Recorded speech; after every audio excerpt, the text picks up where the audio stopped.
Hey everybody, welcome back to another episode of the mel0n Review. Today I'm very excited to be talking about one of the most exciting GlassPad releases of 2024, the LockOn HARUT. What initially caught my eye about this pad was its unique art, as well as the controlled focus performance profile of the pad, but as it turns out, this pad is much more than just another controlled glass pad, as the HARUT is actually an IKEA Glass V2, so to speak. Now, LockOn didn't intend to make an IKEA Glass clone at all when they were designing the HARUT, but by some weird twist of fate, the factory that manufactures the HARUT is using the same servicing method as the IKEA Glass, even though the factory never manufactured anything for IKEA. So somehow, some way, the IKEA Glass is back in the form of the HARUT, but this is not a one-for-one clone, as LockOn has made a lot of really crucial improvements to the HARUT that make the pad significantly better than what the IKEA Glass was, while maintaining a similar performance profile. So needless to say, I'm very excited to tell you all about the LockOn HARUT,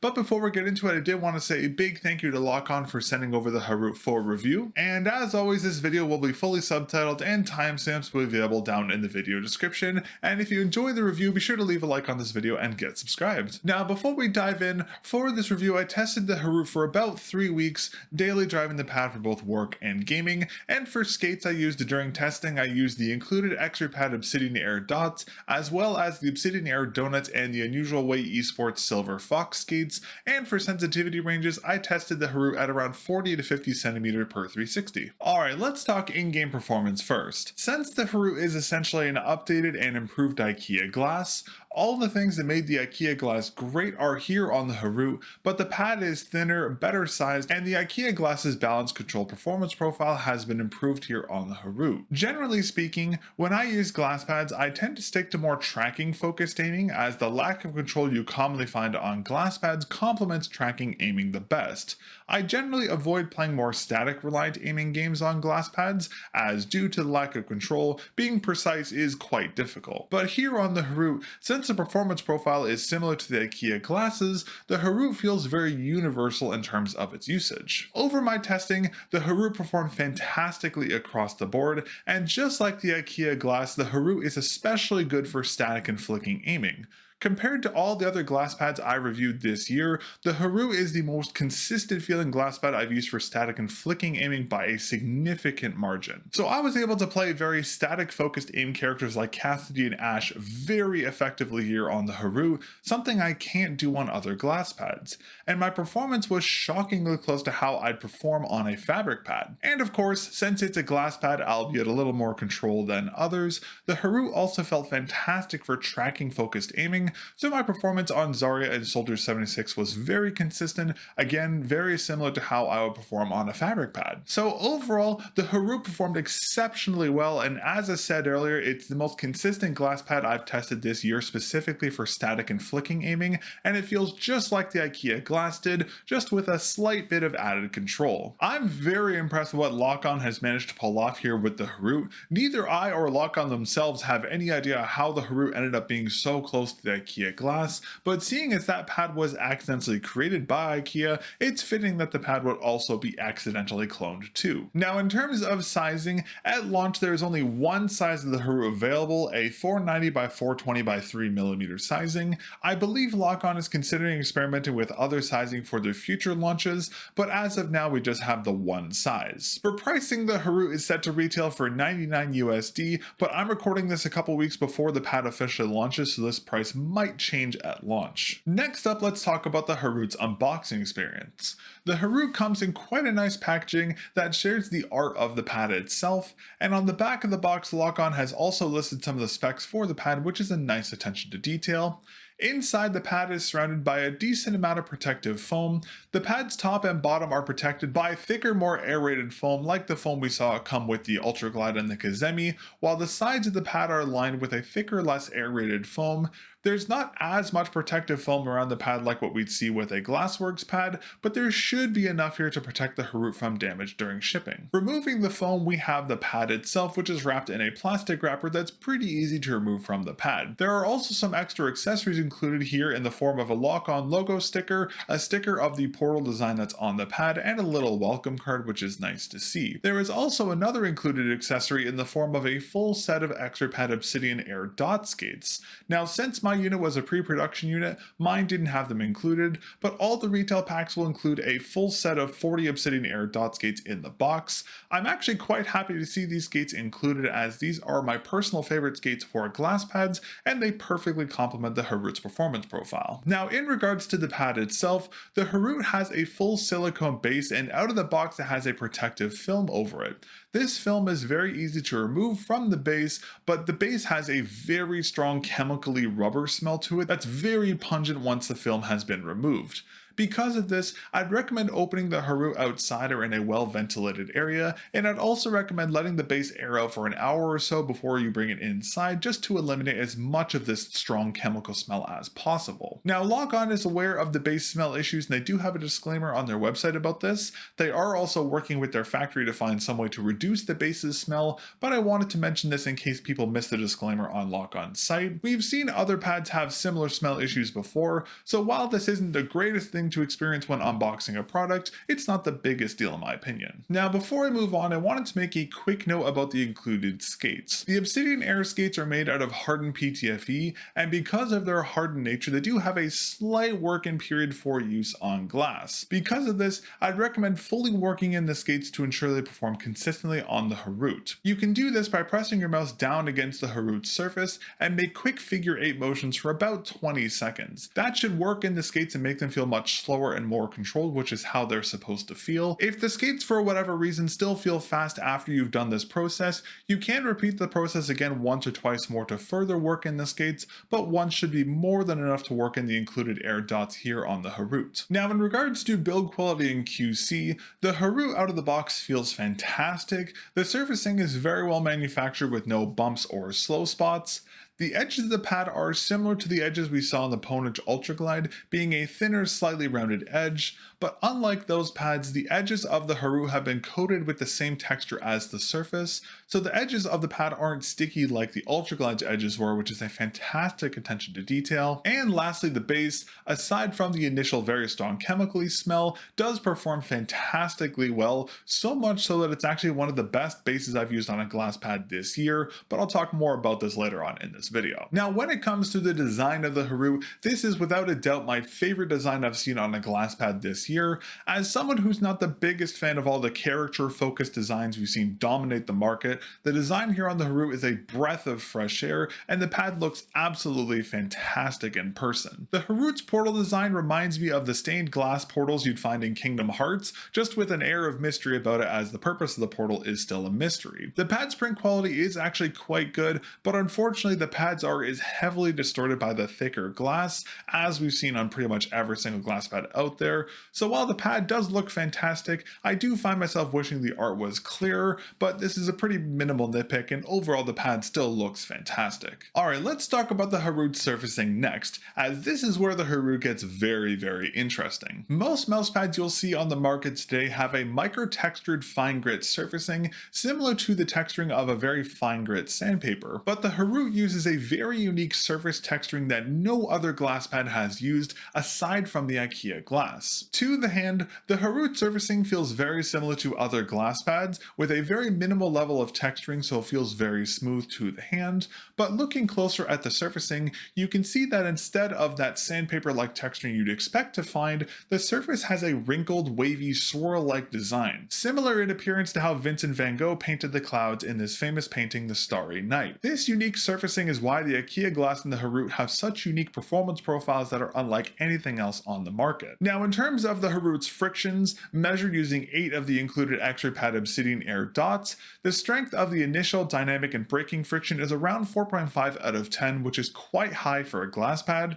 Compared to the Glassworks Kazemi, another balanced glass pad, measured using the same skates, the Kazemi's initial dynamic and braking friction strength is around a 3.5 out of 10, more akin to what you'd expect on a glass pad. And compared to the IKEA glass, whose initial dynamic and braking frictions are stronger than the Kazemi but weaker than the Harut's, feeling more around a 4 out of 10. Now, to quickly clarify, the reason why the IKEA glass and the Harut's performances aren't one for one even though they use the same surfacing technique is because the Harut Harut is coated. The IKEA glass, since it was supposed to be a serving tray, obviously wasn't coated, so the coating on the Harut makes the pad surfacing taller as well as more controlled, hence why the two pads have a slight difference in their performance despite sharing the same surfacing. I'm sure if you applied the same coating the Harut has to the IKEA glass, the pads would be 1-for-1 in terms of performance, but since one is coated and one isn't coated, there is going to be a difference between the two. Now, while the surfacing of the Harut is fantastic and it performs exceptionally well, there is one issue with it that the IKEA glass also had, which is how the surface interacts with dust and debris. Due to the unique surfacing style, dust will commonly rest on top of these ridges formed by the wrinkle wavy surfacing, and because of this you'll run into dust spots on the Harut much more frequently than you will do on other glass pads that have a fine grit sandpaper like surfacing. Now, these dust spots never caused any performance issues on my pad, they just caused that scratchy feeling and sound when I ran over the dust with my skates. Now, the best way to counteract this is to wipe the Harut off with a microfiber cloth before and after use, and depending on how dusty your environment is, you might have to wipe it off during use too. And while we're on the topic of the Harut surfacing, I wanted to quickly talk about moisture and temperature variances next. From my testing, due to the Harut's 3mm thickness, hot or cold spots didn't cause any kind of slow or inconsistent friction areas on the pad, and due to its unique surfacing, the pad doesn't get particularly sticky when it's exposed to sweat or moisture, but that said, I still would recommend using an arm sleeve here for the Harut, as I do with all glass pads. Next up, let's talk about the Harut's edges. As I mentioned earlier, the Harut's edges are similar in shape to the edges we found on the Ponage Ultra Glide, having a slightly rounded 90-degree edge. But unlike the edges of the Ultra Glide, the Harut's edges have the same texturing as the surface. So the Harut's edges lack that stickiness you'll find on polished or non-textured edges, like the edges of the Ultra Glide. It's also worth noting that the Harut's edges are thinner than other glass pad edges,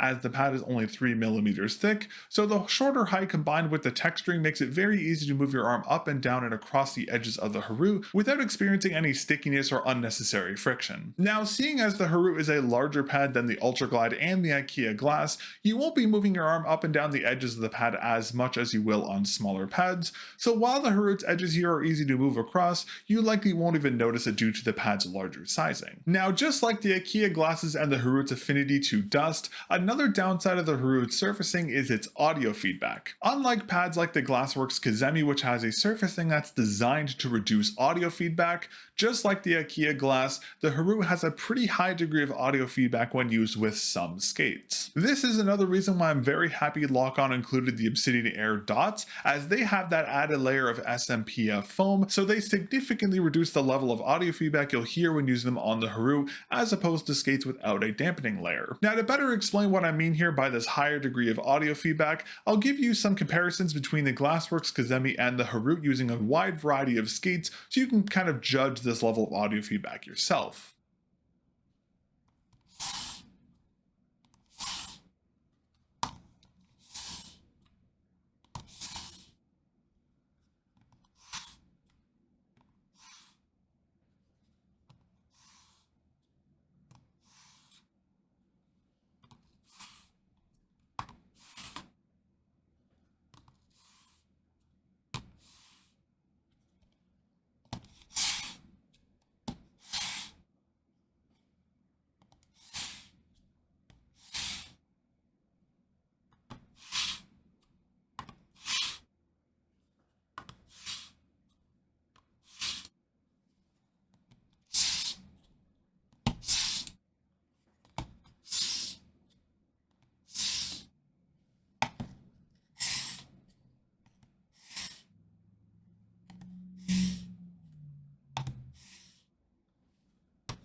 So as you just heard, while the Harut is quieter than the IKEA glass, of course, it's still not the quietest pad out there on the market, and some skates will be very loud on this pad, so keep that in mind if you're going to get the Harut, as some skates will be a little louder than you'd expect. Speaking of skates, let's talk about the Harut skate compatibility next.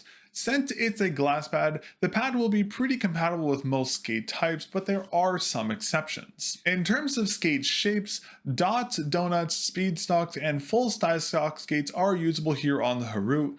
Personally speaking, I found dots and donuts to be the best, but skate shapes are entirely up to personal preference, so you can use whatever shape you're most comfortable with here on the Harut. Now, skate material is where the pad gets a little funky. UHWMPE, hardened PTFE plastic, and 100% PTFE skates are compatible here with the Harut, but I recommend sticking with UHWMPE or hardened PTFE skates like the included Obsidian Air Dots, Obsidian Air Pro skates, or Unusual Way Esports Silver Fox skates here for the Harut, as they'll have the lowest amount of audio feedback due to their SMPF layering while also having the best performance. You can't use skate materials like glass, gem, or metal here on the Harut, however, as those kinds of skates will damage the Harut surface, so best to stick with the skates I just mentioned before. Now, you can use plastic skates like the TGX Exacts or Plastics, but those skates, as I showed a few minutes ago, are very loud here on the Harut, and while you can use 100% PTFE skates like most Mice's stock skates, that material will wear the quickest on glass pads, so while they're usable, they're not exactly recommended. So you're best to stick with the skates I mentioned earlier for the best experience here on the Harut. And lastly, let's talk about the Harut's base. As I mentioned earlier, the base performs extremely well, and this base is actually my favorite glass pad base I've tried this year. The Harut's base, as I mentioned earlier, is a full silicone base, but unlike pads like the Kazemi and Ultra Glide who have a hexagonal designed silicone base, the Harut's base is completely flat. Now, the base's silicone material isn't sticky to the hand, but when you place the pad on your desk, the weight of the pad presses the base against your desktop, causing the base to anchor itself quite strongly to your desk. The base's anchoring is actually so good, in fact, I didn't have a single issue with my pad moving or shifting during use, which is very impressive. But not to worry, the base's anchoring force isn't too strong where it's difficult to remove the pad. It's actually quite easy to remove the Harut from your desktop if you need to move it around, which is great to see. Alright, well, in closing, overall I'm incredibly impressed with LockOn HARUT. I find it so comical that LockOn has accidentally made a clone of the IKEA glass, which was an accidental release in the first place, but the overall performance of the Harut is so damn good. I think this is actually the best glass pad I've used this year. Now, this is saying something considering how much I love the Glassworks Kazemi, but this unique surfacing we've only seen on the IKEA glass until now is so unique and performs so well, specifically for static and flicking aiming, and combined with the Harut's fantastic quality, beautiful art, the Harut is a pad I'm going to be maining for the foreseeable future, as I love the IKEA glass, and the Harut is just a better IKEA glass across the board. So if you love the IKEA glass and have been wanting to upgrade to a thinner, better sized version, or you've been looking for a pad with a balance control performance profile, I would highly recommend checking out the LockOn HARUT. Unfortunately though, the HARUT is limited to 300 serialized unit as of launch, as this is LockOn's first pad, so the pad is likely going to sell out very quickly, but depending on how the launch of the HARUT goes, I think LockOn is planning on releasing another batch of the HARUT, just non-serialized, in the future, so if you missed the first drop of the HARUT, hopefully we'll see more released early next year. But if you'd like to learn more about the Harut or pre-order one for yourself, I'll link the Harut's product page down in the video description for you all. But that's going to be everything for today's episode of the mel0n review. Thank you very much again to LockOn for sending over their Harut for review. This was an awesome pad to use, and I'm really excited we finally have a true successor to the IKEA glass. I will definitely be keeping a very close eye on them going forward, and I'm very excited to see what they release next. Big thank you to our channel members UKI89, Prince, It Was Luck, Lunaris, and Markworld. Thank you very much for your support. If you'd like to support what I'm doing here on the channel with the in-depth reviews and the Teardown Project, you can become a member here on YouTube for only $2 Canadian a month. That is one of the best ways to directly support the channel, so thank you very much in advance for your support. You can also support the channel by using code mel0n with a 0 over at MechKeys, Lethal Gaming Gear, Potent Gaming, and TJ Exclusives, as well as a couple other retailers, to save yourself some money off your orders and help support the channel. Thank you again for watching my review of the LockOn HARUT, and I'll catch you all in the next episode of the mel0n review. Peace.